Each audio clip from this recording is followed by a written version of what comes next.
God, we thank you for an opportunity to speak about the hearts of those who sometimes cannot fight for themselves.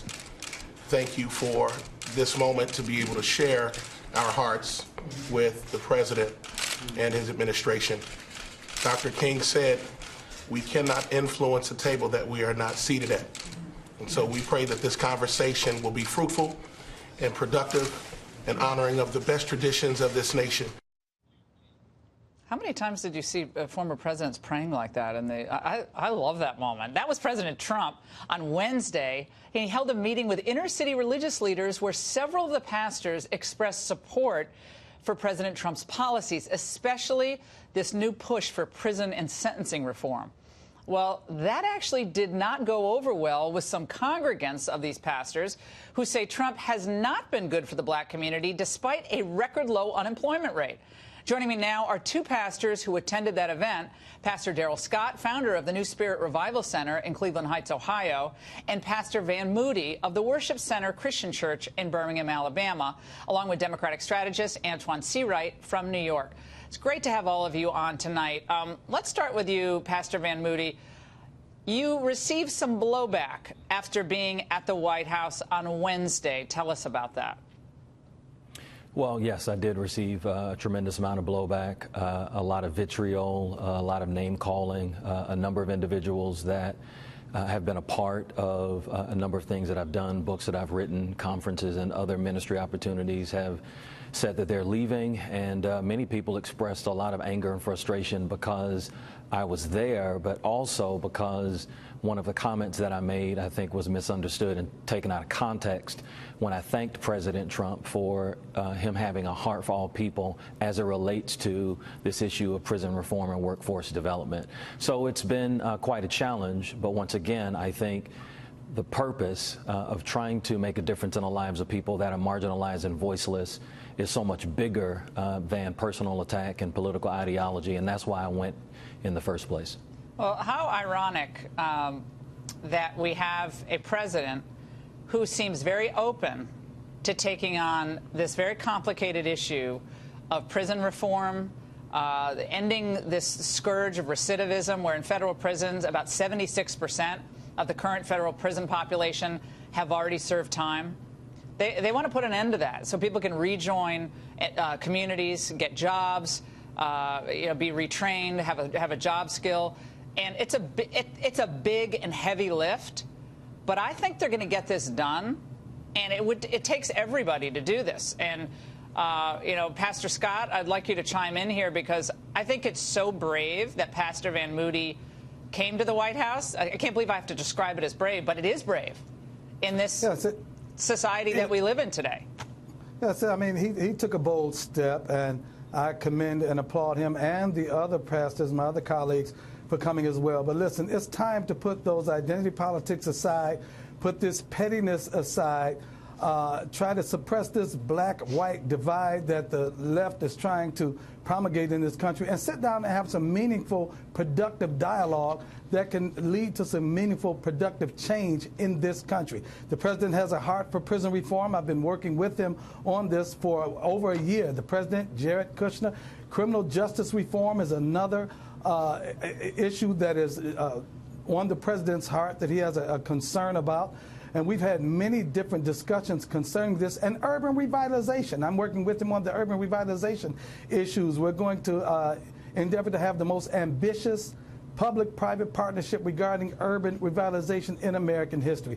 I said it at the meeting. People took me to task. I said this is going to be, President Trump has the potential to be the most pro-black president in my lifetime, because all of the presidents, and I've lived under 12 different presidents, he's the 12th one. The prior 11 were all reactive towards the black community. Even our great icons, Johnson and Kennedy, that they say are holding up as civil rights icons, they were reactive towards social upheaval. President Trump is being proactive towards the black community. Let's get Antoine's. He's doing these things that's great. Let's get Antoine's response. You heard what the pastor just said. Trump could be the most pro-black president in modern history. Your thought? I think that's disappointing. And keep in mind, I'm not a pastor. but I grew up, I'm a fourth generation AME. I grew up in the church. I know a little bit about leadership. My uncle was the 133rd elected AME bishop in the AME church. And what I do know is that when a pastor steps out of the pulpit or in the pulpit, they represent the hearts and minds of the entire congregation. And what we know about this president from the time before when he was running for president up until now, he has not had the best interests of African Americans how do you say that, on the front line. How do you say that with the results? If you look at his rhetoric, if you look at some of the things his administration has done, if you look at some of the policy stance he has taken, whether it's voter suppression, whether it's mandatory, absolutely. Whether it's mandatory, all the things that this president has done, whether he's talking about S-hole countries, whether he's called Mexicans, rapists, and thugs. If you look at all those issues, this president you're throwing out a lot of stuff. Half of it, or most of it, is misstated or misrepresented. This president has never had the interests of African Americans, and he campaigned on the issue that he wanted to undo everything Barack Obama had done. This was the guy who started the birther movement. And so you can say what you want. Listen, I'm not here to judge these pastors. You're giving a speech. Speeches don't work on cable television. I'm not trying to give a speech. I'm clearly articulating why I disagree with these pastors. Well, it's bumper sticker mentality. Pastor Moody, go ahead. Yeah, I think one of the things that people have to understand is, for me as a faith leader, I'm called to something much higher than politics and egos and ideology. And for me, this was very simple. There are a number of individuals that are voiceless and disenfranchised in the prison population. African Americans, for an example, make up 12 to 13% of the American population, but nearly 35% of the prison population. And so for me, it's not a left issue, it's not a right issue. It is how can we help issue and how can we continue to model the ethic of Jesus Christ. And it is not about sacrificing people who are in... Exactly, but it is not about, if we're going to do this, we've got to set aside petty politics, we've got to put our egos aside, and we've also got to be able to find commonality between this issue of what you like and what I don't like.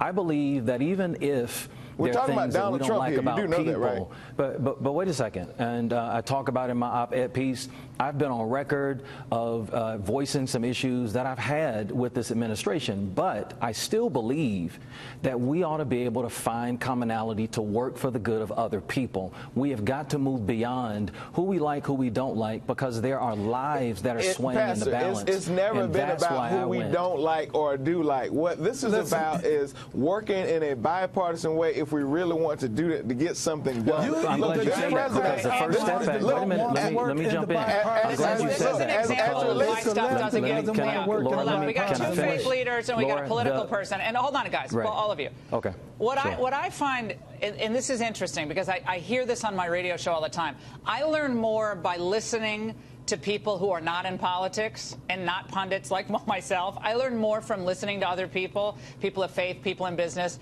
than I do from people who are in that narrow lane of politics, because you're living the real life. So the faith, and Antoine, I'm not trying to put down. That's like saying I don't live the real life, Laura. I'm not trying to put down what you say. I'm just saying sometimes when you take it out of politics and you give it over to a higher power, good things can happen. Not always, but good things can happen. And I want to now allow Pastor Scott to speak. Go ahead. Listen, gentlemen such as Anton, whatever your name is, these guys it's Antoine C. Right? Don't disrespect me on the air, Pastor. I was respectful to you. I didn't know your name, so I said whatever it is. It's Antoine C. Right, so let me tell you this for you. Okay, Antoine C. Right, duly noted. Listen, you guys would rather this country fail than Trump succeed. Who are you talking about being bipartisan? You. Okay, you then. I'll put it on you. You're talking about Donald Trump personally. You would rather the country fail than work together for Donald Trump to succeed. We're sitting there talking about prison reform to help prisoners, and you're upset that people went in the room with him. I'm not upset. I'm not upset that people went in the room. Guys, we're out of time. We're out of time, but we're going to be covering prison reform for, I think, a couple of months at least, and it looks like we're going to actually accomplish something. We're going to be bringing you back. Great segment. Thank you so much.